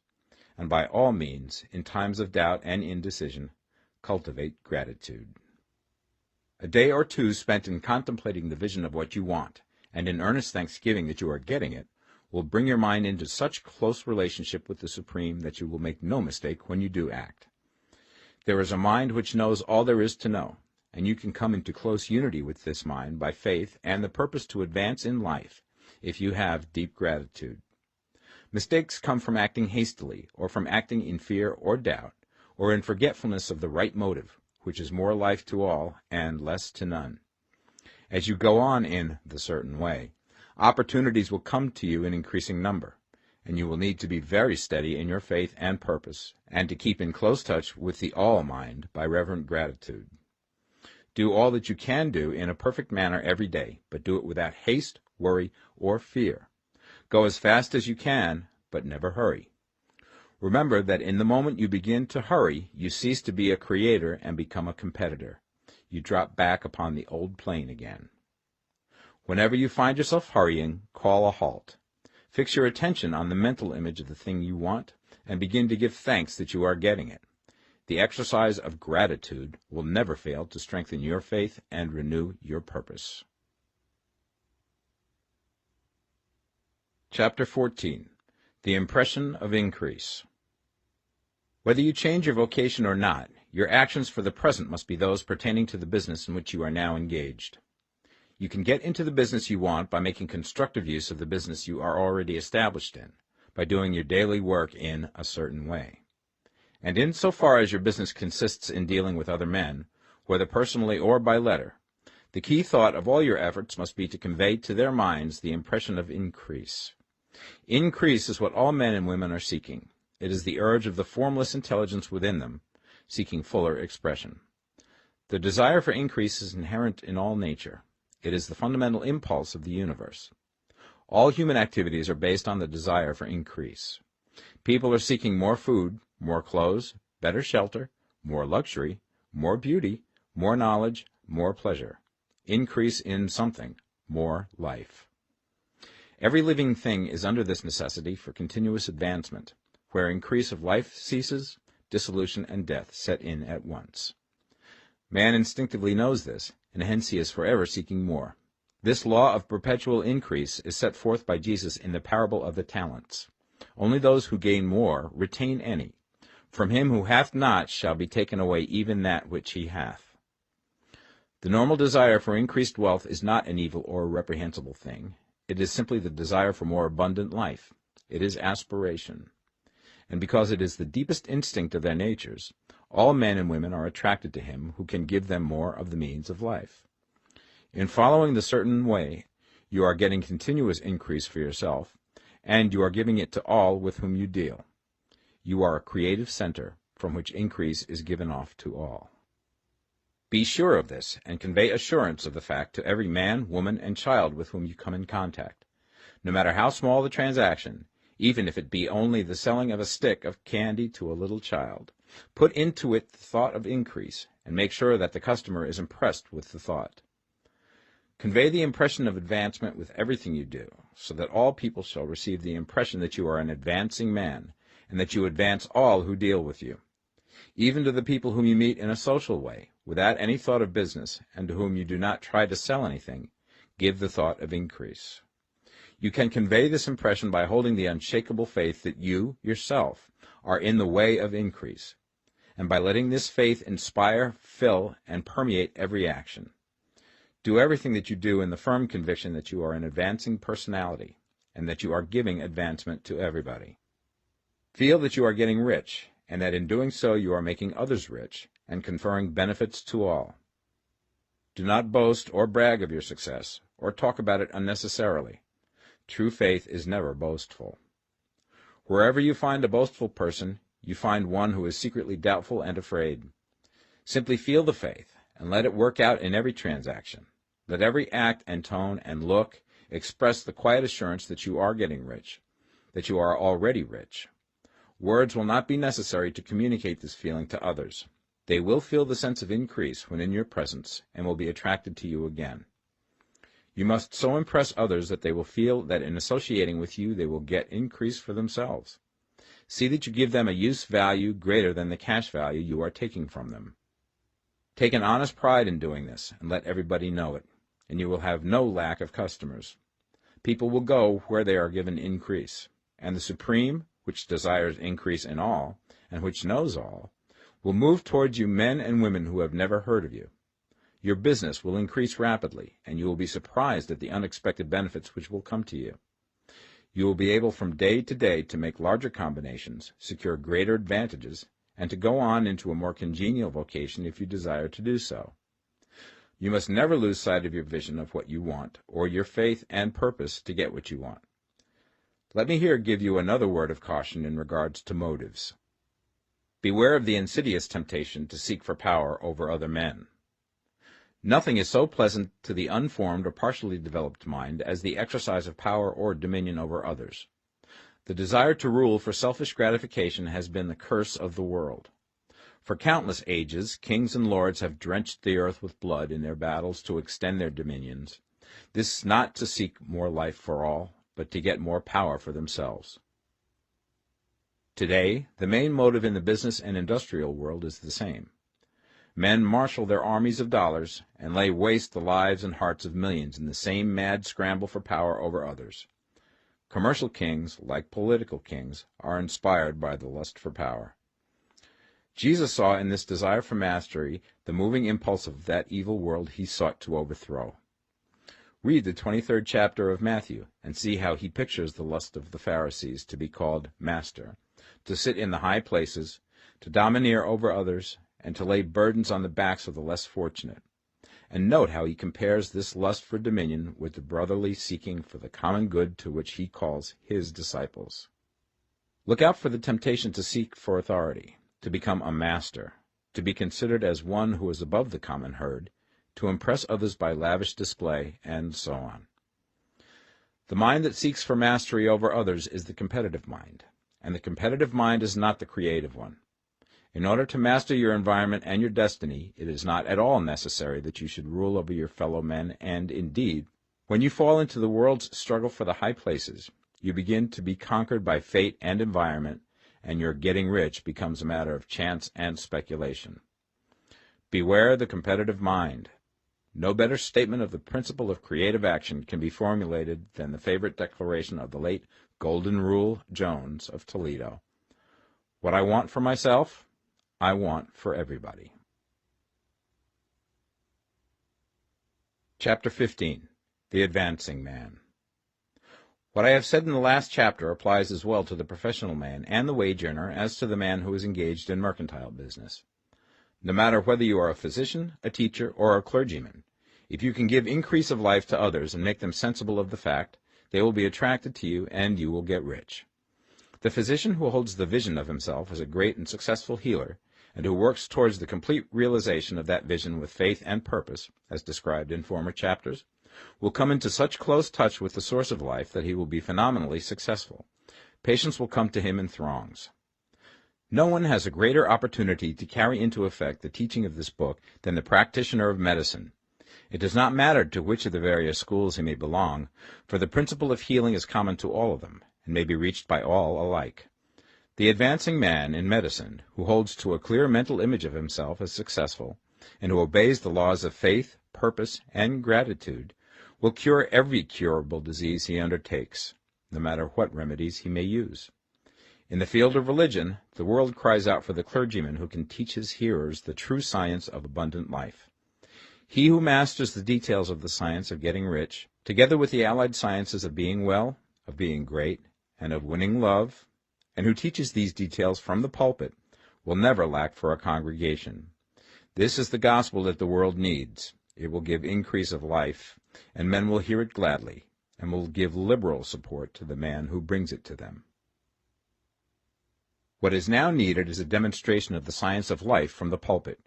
We want preachers who can not only tell us how, but who, in their own persons, will show us how. We need the preacher who will himself be rich, healthy, great, and beloved, to teach us how to attain to these things, and when he comes he will find a numerous and loyal following. The same is true of the teacher who can inspire the children with the faith and purpose of the advancing life. He will never be out of a job. And any teacher who has this faith and purpose can give it to his pupils. He cannot help giving it to them if it is part of his own life and practice. What is true of the teacher, preacher, and physician is true of the lawyer, dentist, real estate man, insurance agent, of everybody. The combined mental and personal action I have described is infallible. It cannot fail.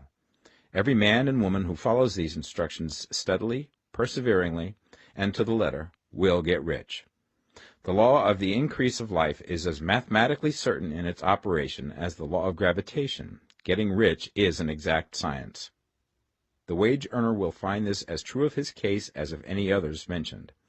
Do not feel that you have no chance to get rich because you are working where there is no visible opportunity for advancement, where wages are small and the cost of living high. Form your clear mental vision of what you want and begin to act with faith and purpose. Do the work that you can do every day, and do each piece of work in a perfectly successful manner. Put the power of success and the purpose to get rich into everything that you do. But do not do this merely with the idea of currying favor with your employer in the hopes that he or those above you will see your good work and advance you. It is not likely that they will do so. The man who is merely a good workman, filling his place to the very best of his ability, and satisfied with that, is valuable to his employer, and it is not to the employer's interest to promote him. He is worth more where he is. To secure advancement, something more is necessary than to be too large for your place. The man who is certain to advance is the one who is too big for his place, and who has a clear concept of what he wants to be, who knows that he can become what he wants to be, and who is determined to be what he wants to be. Do not try to more than fill your present place with a view to pleasing your employer. Do it with the idea of advancing yourself. Hold the faith and purpose of increase during work hours, after work hours, and before work hours. Hold it in such a way that every person who comes in contact with you, whether foreman, fellow workman, or social acquaintance, will feel the power of purpose radiating from you, so that everyone will get the sense of advancement and increase from you. Men will be attracted to you, and if there is no possibility for advancement in your present job, you will very soon see an opportunity to take another job. There is a power which never fails to present opportunity to the advancing man who is moving in obedience to law. God cannot help helping you if you act in a certain way. He must do so in order to help himself. There is nothing in your circumstances or in the industrial situation that can keep you down. If you cannot get rich working for the Steel Trust, you can get rich on a 10-acre farm, and if you begin to move in the certain way, you will certainly escape from the clutches of the Steel Trust and get on to the farm or wherever else you wish to be. If a few thousands of its employees would enter upon the certain way, the Steel Trust would soon be in a bad plight. It would have to give its working men more opportunity or go out of business. Nobody has to work for a trust. The trusts can keep men in so-called hopeless conditions only so long as there are men who are too ignorant to know of the science of getting rich, or too intellectually slothful to practice it. Begin this way of thinking and acting, and your faith and purpose will make you quick to see any opportunity to better your condition. Such opportunities will speedily come, for the Supreme, working in all and working for you, will bring them before you. Do not wait for an opportunity to be all that you want to be. When an opportunity to be more than you are now is presented, and you feel impelled toward it, take it. It will be the first step towards a greater opportunity. There is no such thing possible in this universe as a lack of opportunities for the man who is living the advancing life. It is inherent in the constitution of the cosmos that all things shall be for him and work together for his good, and he must certainly get rich if he acts and thinks in a certain way. So let wage-earning men and women study this book with great care, and enter with confidence upon the course of action it prescribes. It will not fail. Chapter 16. Some Cautions and Concluding Observations. Many people will scoff at the idea that there is an exact science of getting rich. Holding the impression that the supply of wealth is limited, they will insist that social and governmental institutions must be changed before even any considerable number of people can acquire a competence. But this is not true. It is true that existing governments keep the masses in poverty, but this is because the masses do not think and act in the certain way. If the masses begin to move forward as suggested in this book, neither governments nor industrial systems can check them. All systems must be modified to accommodate the forward movement. If the people have the advancing mind, have the faith that they can become rich, and move forward with the fixed purpose to become rich, nothing can possibly keep them in poverty. Individuals may enter upon the certain way at any time and under any government, and may make themselves rich. And when any considerable number of individuals do so under any government, they will cause the system to be so modified as to open the way for others. The more men who get rich on the competitive plane, the worse for others. The more who get rich on the creative plane, the better for others. The economic salvation of the masses can only be accomplished by getting a large number of people to practice the scientific method set down in this book and become rich. These will show others the way and inspire them with a desire for real life, with the faith it can be attained, and with the purpose to attain it. For the present, however, it is enough to know that neither the government under which you live, nor the capitalistic or competitive system of industry, can keep you from getting rich. When you enter upon the creative plane of thought, you will rise above all these things and become a citizen of another kingdom. But remember that your thought must be held upon the creative plane. You are never for an instant to be betrayed into regarding the supply as limited, or into acting on the moral level of competition. Whenever you do fall into old ways of thought, correct yourself instantly, for when you are in the competitive mind, you have lost the cooperation of the mind of the whole. Do not spend any time in planning as to how you will meet possible emergencies in the future, except as the necessary policies may affect your actions today. You are concerned with doing today's work in a perfectly successful manner, and not with emergencies which may arise tomorrow. You can attend to them as they come. Do not concern yourself with questions as to how you shall surmount obstacles which may loom upon your business horizon, unless you can see plainly that your course must be altered today in order to avoid them. No matter how tremendous an obstruction may appear at a distance, you will find that if you go on in the certain way, it will disappear as you approach it, or that a way over, through, or around it will appear. No possible combination of circumstances can defeat a man or woman who is proceeding to get rich along strictly scientific lines. No man or woman who obeys the law can fail to get rich, any more than one can multiply 2 by 2 and fail to get 4. Give no anxious thought to possible disasters, obstacles, panics, or unfavorable combinations of circumstances. It is time enough to meet such things when they present themselves before you in the immediate present, and you will find that every difficulty carries with it the wherewithal for its overcoming. Guard your speech. Never speak of yourself, your affairs, or of anything else in a discouraged or discouraging way. Never admit the possibility of failure, or speak in a way that infers failure as a possibility. Never speak of times as being hard, or of business conditions as being doubtful. Times may be hard and business doubtful for those who are on the competitive plane, but they can never be so for you. You can create what you want, and you are above fear. When others are having hard times and poor business, you will find your greatest opportunities. Train yourself to think of and to look upon the world as a something which is becoming, which is growing, and to regard seeming evil as being only that which is undeveloped. Always speak in terms of advancement. To do otherwise is to deny your faith, and to deny your faith is to lose it. Never allow yourself to feel disappointed. You may expect to have a certain thing at a certain time, and not get it at that time, and this will appear to you like failure. But if you hold to your faith, you will find that the failure is only apparent. Go on in the certain way, and if you do not receive that thing, you will receive something so much better that you will see that the seeming failure was really a great success. A student of the science had set his mind on making a certain business combination which seemed to him at the time to be very desirable, and he worked for some weeks to bring it about.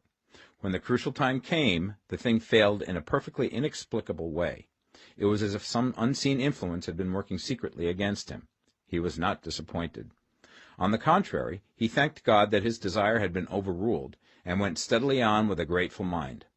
In a few weeks an opportunity so much better came his way that he would not have made the first deal on any account, and he saw that a mind which knew more than he knew had prevented him from losing the greater good by entangling himself with the lesser. That is the way every seeming failure will work out for you, if you keep your faith, hold to your purpose, have gratitude, and do, every day, all that can be done that day, doing each separate act in a successful manner. When you make a failure, it is because you have not asked for enough. Keep on, and a larger thing than you were seeking will certainly come to you. Remember this. You will not fail because you lack the necessary talent to do what you wish to do. If you go on as I have directed, you will develop all the talent that is necessary to the doing of your work. It is not within the scope of this book to deal with the science of cultivating talent, but it is as certain and simple as the process of getting rich. However, do not hesitate or waver for fear that when you come to any certain place you will fail for lack of ability. Keep right on, and when you come to that place, the ability will be furnished to you. The same source of ability which enabled the untaught Lincoln to do the greatest work in government ever accomplished by a single man is open to you.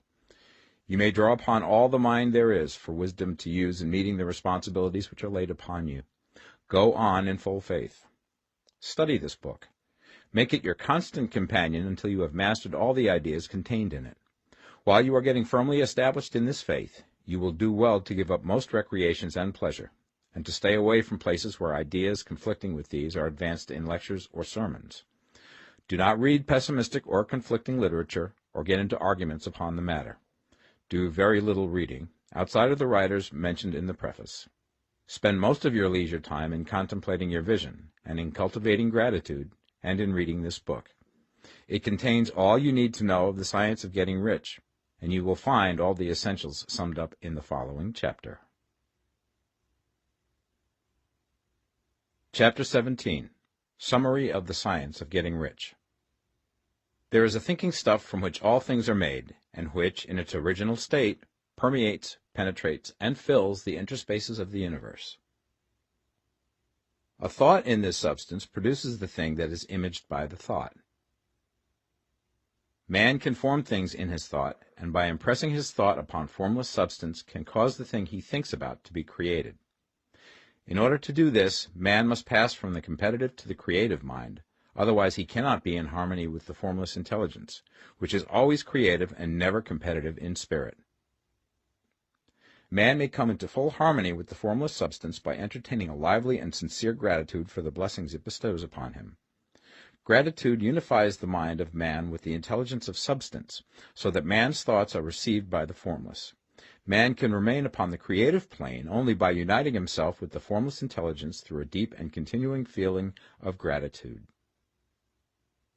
Man must form a clear and definite mental image of the things he wishes to have, to do, or to become, and he must hold this mental image in his thoughts, while being deeply grateful to the Supreme that all his desires are granted to him. The man who wishes to get rich must spend his leisure hours in contemplating his vision, and in earnest thanksgiving that the reality is being given to him. Too much stress cannot be laid on the importance of frequent contemplation of the mental image, coupled with unwavering faith and devout gratitude. This is the process by which the impression is given to the formless, and the creative forces set in motion. The creative energy works through the established channels of natural growth, and of the industry and social order. All that is included in his mental image will surely be brought to the man who follows the instructions given above, and whose faith does not waver. What he wants will come to him through the ways of established trade and commerce. In order to receive his own when it shall come to him, man must be active, and this activity can only consist in more than filling his present place. He must keep in mind the purpose to get rich through the realization of his mental image. And he must do, every day, all that can be done that day, taking care to do each act in a successful manner. He must give to every man a use value in excess of the cash value he receives, so that each transaction makes for more life, and he must so hold the advancing thought that the impression of increase will be communicated to all with whom he comes in contact. The men and women who practice the foregoing instructions will certainly get rich, and the riches they receive will be in exact proportion to the definiteness of their vision, the fixity of their purpose, the steadiness of their faith, and the depth of their gratitude.